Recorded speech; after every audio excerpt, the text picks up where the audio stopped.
দেখছো, সত্যি কথা বলতে এটা মানে সবাই বলতো, বাট আজকে সত্যি শিরো যত বড় হচ্ছে তত শিরো একদম শান্তশিষ্ট হয়ে যাচ্ছে। মানে কি বলবো, সব থেকে শান্ত। আগে কি হতো, খাওয়া হয়ে গেলেই চলে যেত, ঠিক আছে। এখন কি করে শিরো, খাওয়া গেলে ওয়েট করে সবাই, মানে সব সময় না, বাট যখন ও দাদু চলে আসে তখন করে না, বাট ওয়েট করে যে কখন সবার খাওয়া শেষ হবে, যখন বলবো যে হ্যাঁ শিরো চলো, তখনও চলে যাবে, ঠিক আছে। খুব শান্ত হয়ে গেছে এখন। এখন আবার সকালবেলা করে যদি বলি, মানে ওকে যেহেতু চেন দিয়ে বেঁধে রাখা হয়, কারণ ও পালিয়ে যেত আগে, বাট এখন যায় না, কিন্তু সকালবেলা করে ছেড়ে দিলে আবার দেখি এই ঘরে চলে আসে। বলে এটা সত্যি কথা যে ডগ যত বড় হবে, তোমার বাচ্চা যত বড় হবে শান্ত হয়ে যাবে, আর সত্যিই শিরো।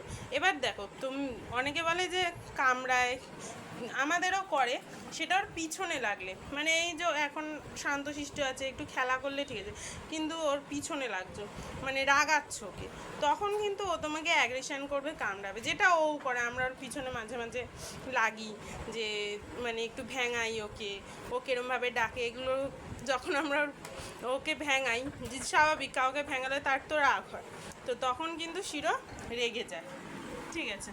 তো এখন খুবই কিউট হয়ে গেছে আর খুবই শান্তশিষ্ট হয়েছে। খাওয়া হয়ে গেছে, দেখো এখন বসে রয়েছে।